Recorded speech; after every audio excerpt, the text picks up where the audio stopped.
Day 11. Reading. The daughter from a wishing tree. Parvati, the consort of Shiv and the mother of Ganesh and Kartikeyan, felt lonely at times. Shiva was constantly in meditation and her sons were usually busy with activities outside the home. Parvati felt the boys would never truly understand her and yearned for a daughter with whom she could share her feelings. One day, after another bout of loneliness, she spoke to Shiv. I am terribly bored. Take me to the most beautiful garden in the world. Shiv smiled, glad to show her celestial garden of Nandan at Amravati, the capital city of Indra's kingdom. There Parvati saw many beautiful trees, but Kalpavriksha, the wishing tree that had emerged during the churning of the ocean, enchanted her completely. Suddenly, she had a desire to ask for a daughter who would take away her grief and loneliness. Her wish was immediately granted by Kalpavriksha, and she found herself with a beautiful baby girl. Affectionately, Parvati named her Ashok Sundari, a gorgeous damsel who reduces loneliness. Ashok Sundari grew to be a young woman who was devotee to her parents. Parvati loved her dearly and enjoyed her cheerful company. When she came of marriageable age, Parvati was of the opinion that only an earthly king of the stature of Indra would be an appropriate match for Ashok Sundari. After much thought, Parvati decided that Prince Nahusa of the Luna dynasty would be suitable and shared her view with her daughter, who was quite agreeable to the idea. One day, Ashok Sundari was enjoying herself with her friends in a nearby forest. The group of girls were laughing and talking loudly. This caught the attention of a demon named Hund. When he saw Ashok Sundari, he immediately fell in love with her. He approached her and asked, "Oh lovely woman, I am Hunda, an accomplished Asur, and I have completely lost my heart to you. Will you marry me?" "I am sorry, but I am going to marry Nahusa someday," said Ashok Sundari truthfully. Hunda became enraged but did not display his true feelings. Instead, he hatched a plan. A short while later, he disguised himself as a widow, whose husband he had killed earlier. In the form of the widow, he approached Ashok Sundari. "Hunda is a malicious Asur and frequents his area," the widow said. "I am in this helpless state because of his cruelty. Young maiden, it is not safe for you to stay here. Why don't you accompany me to my ashram?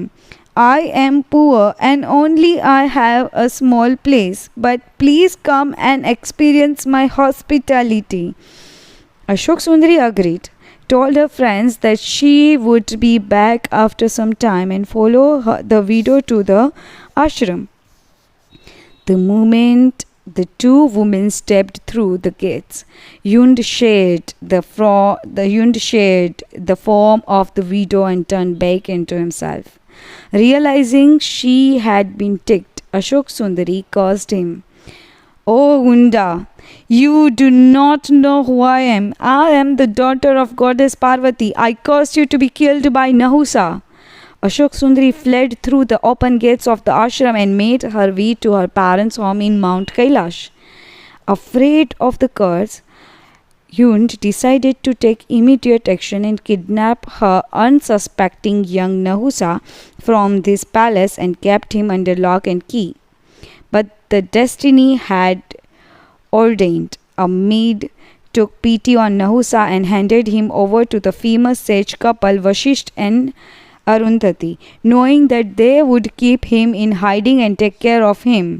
When Hunda found out that his prisoner had escaped, he was livid and searched for Nahusa everywhere but was unable to trace him.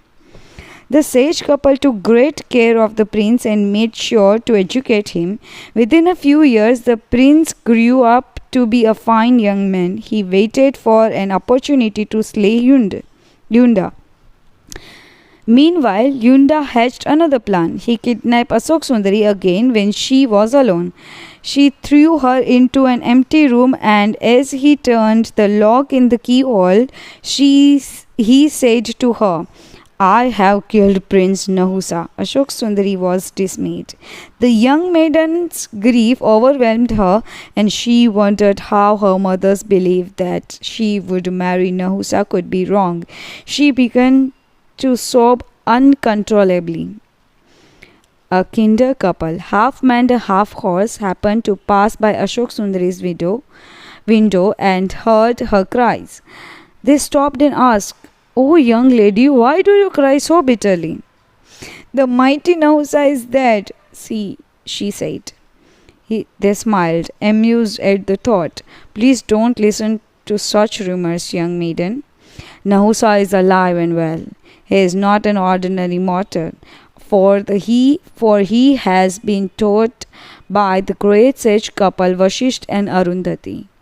We are blessed with the art of face reading and can assure you that the two of you will be wed. Your children will be famous throughout this land." Ashok Sundari smiled with gratitude, and her heart filled with hope again. A few days later, Nahusa came in search of Ashok Sundari and fought Yunda for her freedom. After a long battle, Nahusa killed the Asur and married Ashok Sundari to the delight of his subjects. In time, he became such a powerful emperor that he could easily defeat the gods. He even dethroned Indra for a short period of time. This story of Ashok Sundari is not a popular one, but it shows Parvati's longing to have a daughter and her profound belief and knowledge that a daughter is indeed rare and precious.